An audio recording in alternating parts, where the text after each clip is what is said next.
بسم الله الرحمن الرحيم. السلام عليكم ورحمة الله وبركاته. يلا بينا كده في تاني يوم صيام، العشر الأوائل من ذي الحجة. ربنا يا رب يبلغنا العيد، ويعد عليكم الأيام بخير يا رب. نعمل بقى حاجة حلوة كده في تاني يوم الصيام. نعمل كريم كراميل في القوالب، في البريمة الفخار الجميلة دي اللي هي صحية وحلوة قوي. يلا بينا بقى. هاتي الأول خالص، هاتي بولة وحط فيها كوبايتين سكر على النار، وكوباية مية وعصرة ليمون. ممكن تكرملي السكر بس انا بحب عصرة الليمونة والمية على اعمله كراميل كده حلو. تمام. واركنيه على جنب. هاتي بقى الشفشق الخلاط او الخلاط كله، وحط في الشفشق لتر حليب او كيلو لبن. لتر لبن حليب يعني، او كيلو لبن حليب اللي هو كيلو على الميزان ده. ونص كوباية سكر او حلي براحتك بقى زي ما انت عاوزة. و وحطيت البيض والفانيليا مع بعض كله واللبن، واضربيهم في الخلاط ضربه حلوه قوي. وبعد كده بقى حطيهم في الحله تاني اللي كان فيها اللبن، عشان بس كتير على الخلاط شويه. تمام. ايوه كده.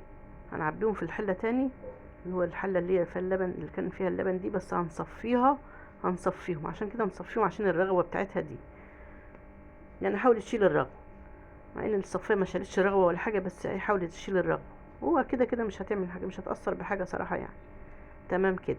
هنبدا بقى نجيب القوالب الفخار الجميله دي بقى، ونحط فيها الكراميل الجميل ده بقى، الكراميل اللي شكله حلو ومظبوط جدا ده بقى. وحطي بقى هم جم 5 وحدات.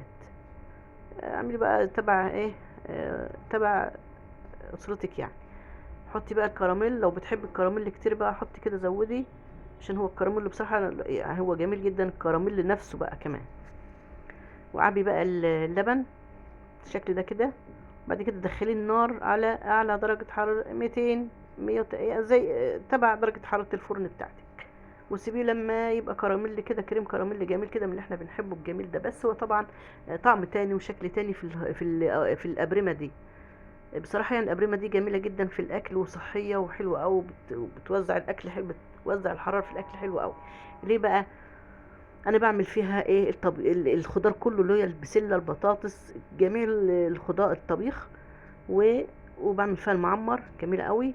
والمعالي يعني بصراحه يعني حلوه، او يعني لو طولت جميع كل اكلك في البريمه الفخار دي يبقى احسن وافضل واصح. تمام. طلع بقى من الفرن بالشكل الجميل ده بقى، بس طبعا دي الصغيره بقى كان الكراميل بتاعها كتير شويه، واللبن قليل. ندوقها لكم بقى، وندوق كله دي واحدة من دي واحدة من دي. بس هم بصراحة تحفة جدا، طعم جميل جدا جدا، وهيعجبكم وهتحبوا تعملوها فيها ان شاء الله على طول. ولو مريتوا يا جماعة على القناة ما تنسوش تحطوا لها لايك واشتراك لو سمحتوا. تمام. شكرا لمتابعتكم الفيديو، واستنوني الفيديو الجاي ان شاء الله. يعني انا مش عارفة اوريكم بالطريقة انهي، بس هو بصراحة جميل. شايفين الكراميل الجميل ده بقى؟ حلو قوي.